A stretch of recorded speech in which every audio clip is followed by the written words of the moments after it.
Hi, everyone. I'm Jessica Deegan. I'm with the City of St. Paul Planning and Economic Development Department and Grants Management. I used to live in Como, over by Como Elementary, but I'm in Highland now, so admittedly.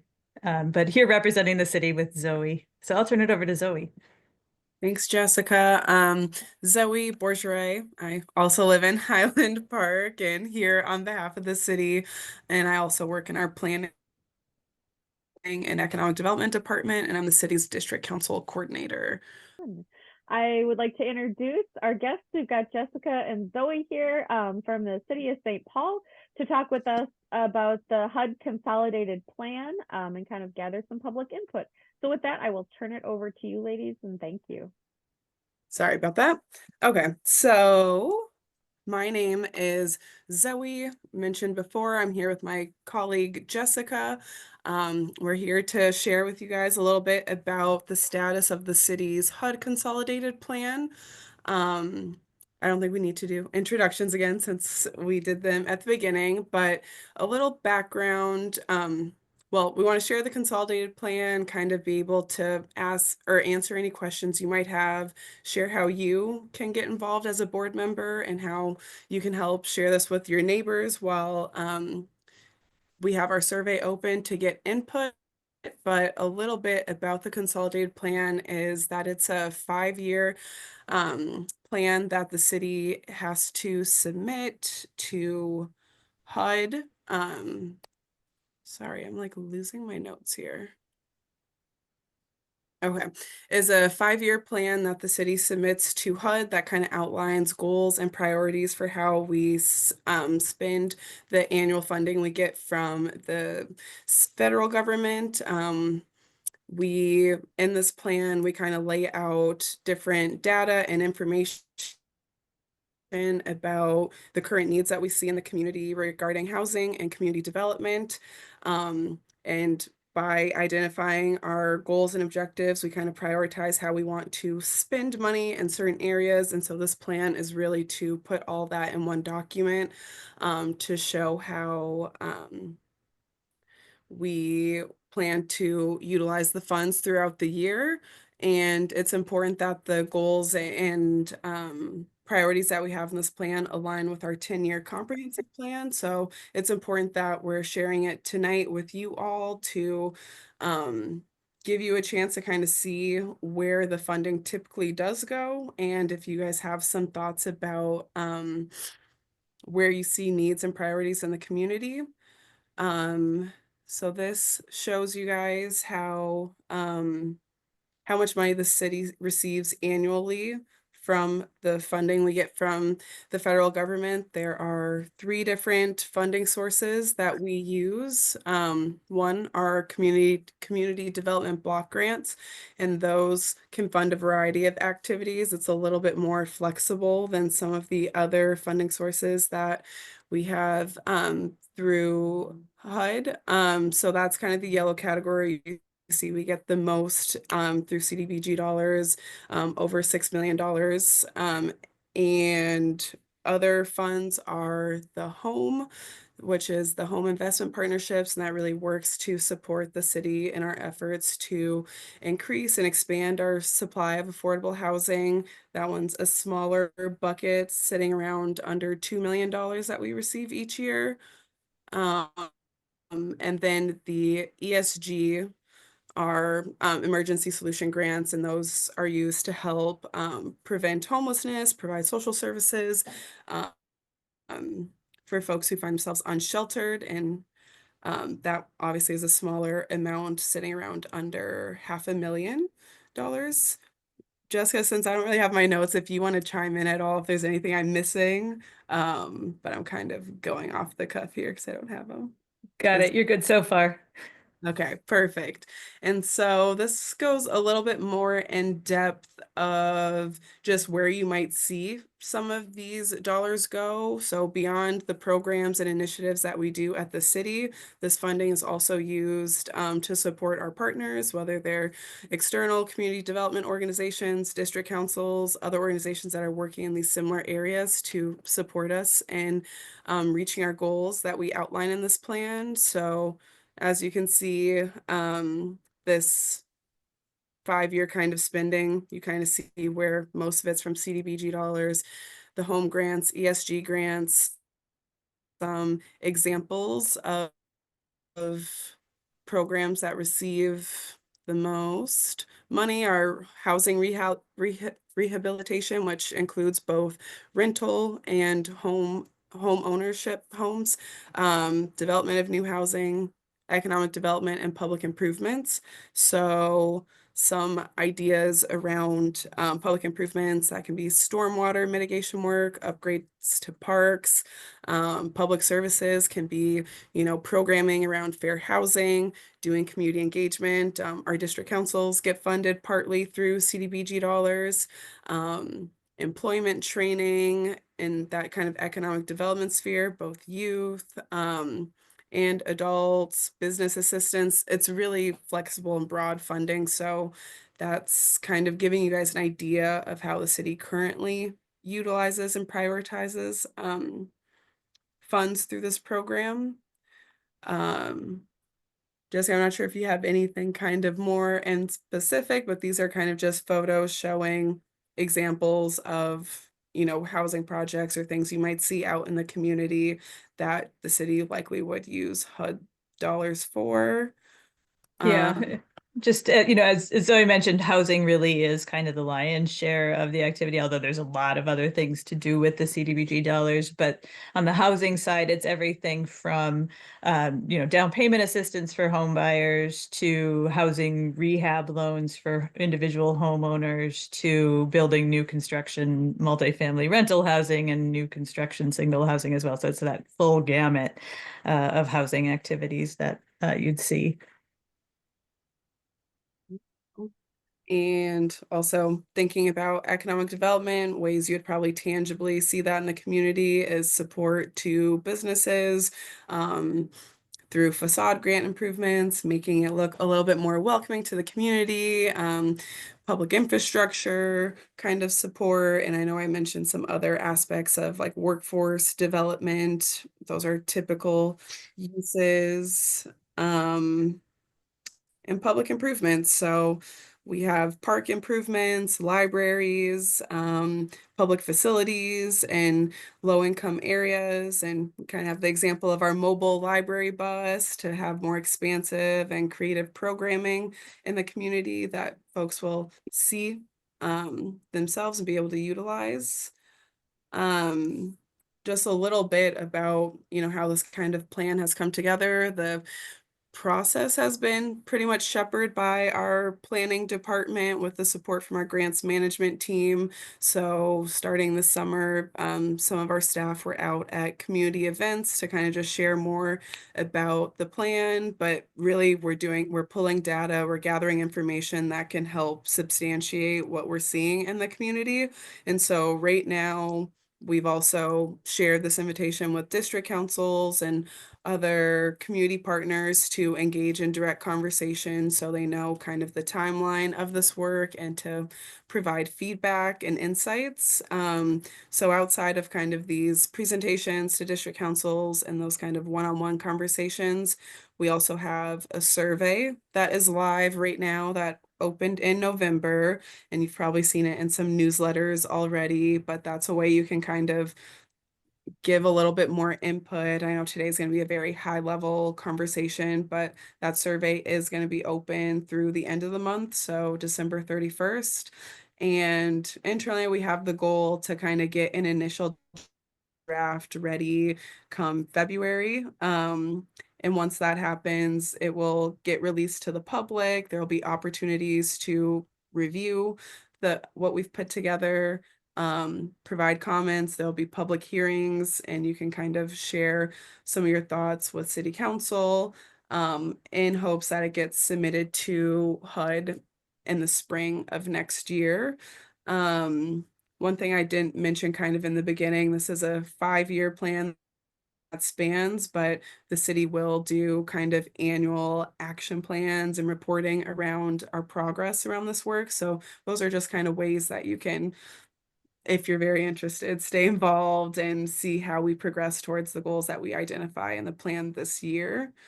And yeah, so I know it's a pretty high level conversation we're having so far, but if there's been any questions in the presentation so far, Jessica and I would be happy to kind of address them. But also, if top of mind folks have things that they want to share with us right now about where you might see a need in the Yes. community. These are some examples to get conversation starting, but happy to have a couple minutes to hear what you guys have to share. But Thank I you, might guys. need support with like speaker management for anyone in the room. Yeah, thank you. I think it sounds like Dan maybe had a question there. No, sorry, I didn't realize I was unmuted. Oh, Sorry okay. about that. I was like, he's so enthusiastic about his question. Okay. How about questions either in the main room or online? Sorry if you already said this, but have the HUD overall dollars gone up or down or changed much in the last 10 years? I know we have a slide early on. They haven't, it hasn't changed that much. You'll see some differentiation, I think, with the slide prior. Yeah, you'll see some bouncing around. So CDBG has been in the last 6 years, kind of right around that 6.7 mark. And you can see it's all been fairly steady. We, we don't, CDBG has especially experienced strong bipartisan support, so it doesn't tend to have a lot of threats to it. But we are anticipating and kind of moving forward with this plan with similar funding for the next 5 years. And CDBG dollars are the only dollars in the HUD funding structure that go towards district councils, right? That's correct. Yeah. So that fits under the a public services category in the CDBG, using those community engagement dollars. And I know Como's community isn't eligible because it doesn't meet the threshold of low and moderate income households for that particular funding. But that's what for the district councils who get CDBG for that activity. It's not to say activities within the district couldn't be eligible, just as a whole, the district doesn't qualify. Right. Thank you for making that clarification. Yep. Other questions online or in the room? I have one. I raised my hand as well. Oh, good. I'm sorry. I never know when to speak or if I should raise my hand or not. I'm just gonna go. Is there a way to see where these funds are exactly allocated? Like which organizations and where these dollars are going to? That's a good question. I don't have that in a simple sheet right now, although we were just talking the other day. I'm putting that together just to show where, like, who's getting the funding. Yeah. And just to take another quick step back on how funding is allocated once sort of the plan's underway and how, like, who gets what. Right now, 4 million of that CDBG budget is filtered through the capital improvement budget process. So with other capital improvement dollars, it gets allocated. And so nonprofit community partners and actual other city departments will apply for projects through that. So that's 4 million, and that's really the capital side of things. And the other couple million of the community development block grant funds are primarily through other subrecipients. It could be through, like, the Ramsey County Block Nurse Programs, an example of a public service program. That gets some funding. So yeah, I think what I am doing is putting together a list of kind of how that funding gets allocated, kind of a quick one pager to help demonstrate that, and we'll send that out soon. So a meeting I was at this morning asked the same thing, and again, we were just in a staff meeting yesterday talking about the need for that. So thanks for the question. Perfect. We're definitely going to put that together.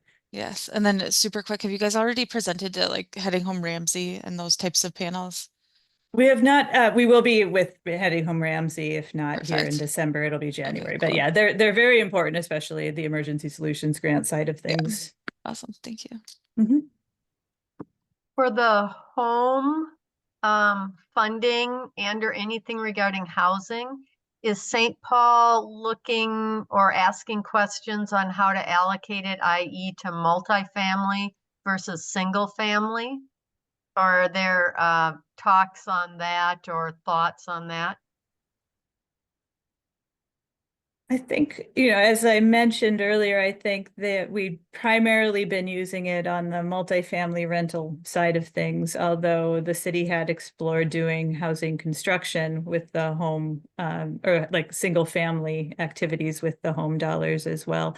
I think that's the kind of feedback we're looking for in terms of needs in the community. So if we hear that the needs are greater for a different eligible activity in these programs, and then I think focusing more resources from that program on there. So if there is more need for, say, single family development dollars, we could, you could in a comment say, or in your survey say, maybe home could be used for that. And that's something we definitely pay attention to. Looks like Dan.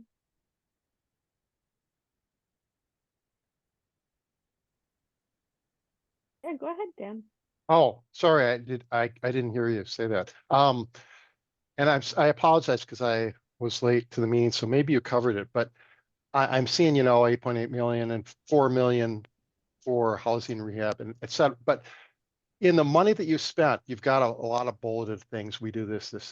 What are like the 1 or 2 or 3 biggest successes from your last 5 years of that 8.8 million? Yeah, I mean, I think this list I'm putting together as we talked about, which would have some of those bigger projects and bigger funding streams. I mean, there are probably, I can't name them all off the top of my head, but there are 4 or 5 multifamily developments that get done each year between the CDBG and the home dollars. I know one, and this was before my time at the city. While I was at the state, we put home funding in the senior development on the southeast corner of the lake. But so I think what we to demonstrate where projects are, I'm hearing that we need to do that. So I don't have that off the top of my head, but I think, we do a lot of housing development, particularly multifamily housing development.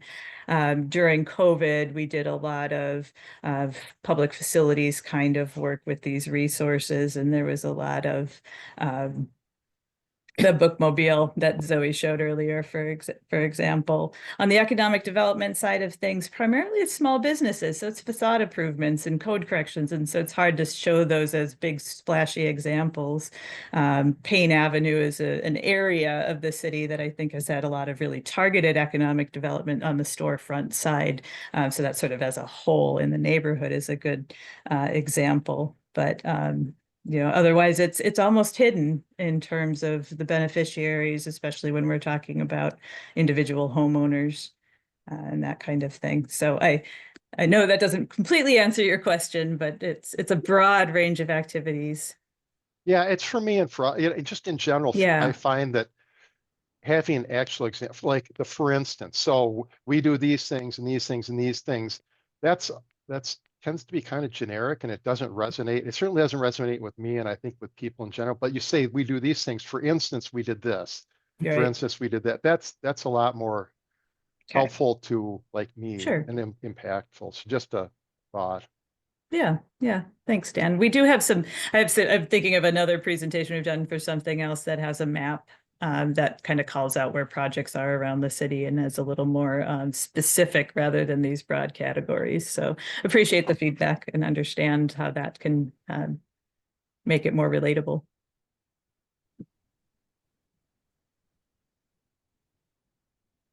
Other questions out there?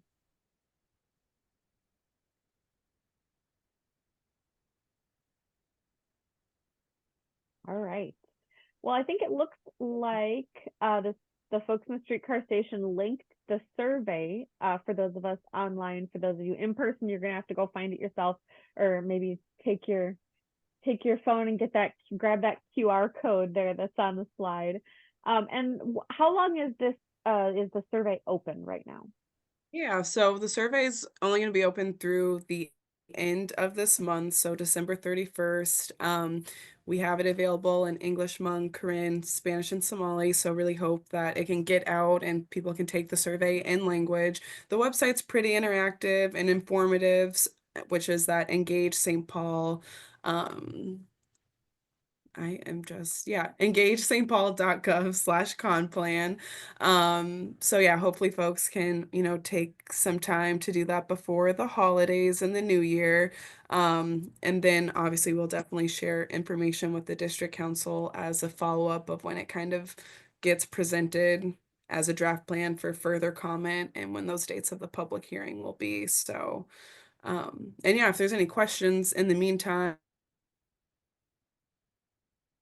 if you go through the survey or you find some materials, you're free to email us at the city. We have a direct email, the HUD Consolidated Plan at stpaul.gov, and happy to be responsive and answer questions as they come up. Thank you so much to Zoe and Jessica. We appreciate your time tonight. No, thank you for having us. We really do Yeah. appreciate Thank you. Yep. Take care.